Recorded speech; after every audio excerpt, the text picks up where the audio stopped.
होती. तिचं वैवाहिक जीवन काहीसं ताणलेलं होतं. पतीचं प्रेम अलीकडे कमी झालं होतं. रोजच्या चहापाण्यात, मुलांच्या गृहपाठात आणि नवऱ्यासोबत रात्रभर न बोलता झोपण्यात तिच्या मनात एक मानसिक पोकळी निर्माण झाली होती. ती पोकळी दिसत नव्हती, पण आतून पोखरत होती आणि हीच पोकळी भरून काढण्याचा मार्ग तिला सोशल मीडियावर सापडला. तो म्हणजे फेसबुक, इंस्टाग्राम. तिचं सांसारिक आयुष्य अगदी मध्यमवर्गीय होतं. नवऱ्यासोबत संवाद नव्हता, घरात प्रेम मिळत नव्हतं. तिला वाटायचं तिलाही कुणीतरी समजून घेणारं व्यक्तिमत्व हवं. जो कुणीतरी फक्त तिला तिच्याच नावाने हाक मारेल, नाराज असल्यावर मनवेल, हसवेल आणि तिच्या भावना ऐकेल. एके दिवशी फेसबुकवर एक फ्रेंड रिक्वेस्ट आली. पुनीत गौडा नावाच्या 28 वर्षीय तरुणाची. तो मंड्याजवळचा इंजिनियर पदवीधर असलेला देखणा आणि बोलून गोड असणारा तरुण. एका साध्या चॅटवरून सुरू झालेली ओळख हळूहळू तिच्या हृदयात खोलवर झिरपत गेली. त्याचे शब्द तिच्या ओल्या काळजावर मलम लावत होते. सुरुवातीला साध्या गप्पा, मग हळूहळू रात्रीचे संवाद त्यांच्यात वाढले.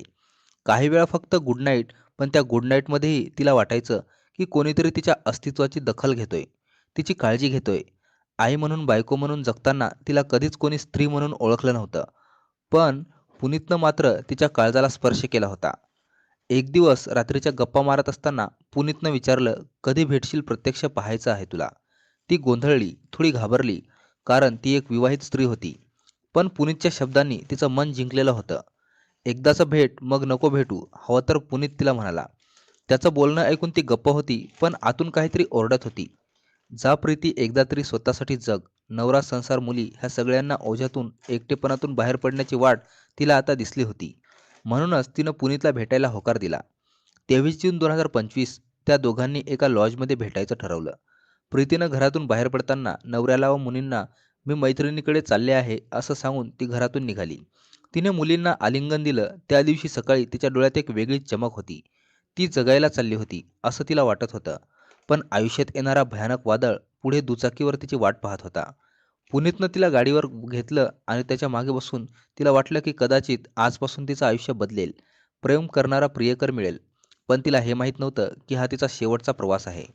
पुनीतनं आधीच खोली बुक केली होती. हॉटेलच्या सीसीटीव्ही कॅमेऱ्यात त्याची एंट्री स्पष्ट दिसली. खोलीत शिरल्यावर दोघांमध्ये हसत खेळत संवाद सुरू झाला. पहिल्यांदा भेट असूनही त्यांच्यात एक जणू पूर्वीचं नातं होतं, असा भाव त्यांच्यात होता. त्यांनी जेवण मागवलं, नंतर गप्पा रंगल्या आणि पुढे हळूहळू शारीरिक जवळीक झाली.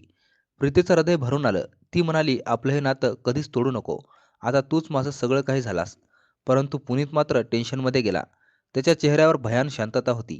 तिच्यापासून बाजूला होत तो म्हणाला, "माझ्यात इतकं गुंतू नकोस. प्रीती, आपलं हे नातं एक दिवसापुरतंच आहे. आपल्यात पुढे काही होऊ शकणार नाही. तुझं लग्न झालंय, उगाच माझंही आयुष्य उद्ध्वस्त करू नको." थरथरत्या आवाजानं तिने त्याला विचारलं, "म्हणजे?" पुनीत लगेच म्हणाला, "हे बघ, आपली मैत्री होती. तुला ज्या गोष्टीची गरज होती, मलाही तीच गोष्ट हवी होती. माझा काही प्लॅन नव्हता तुझ्या प्रेमात पडायचा.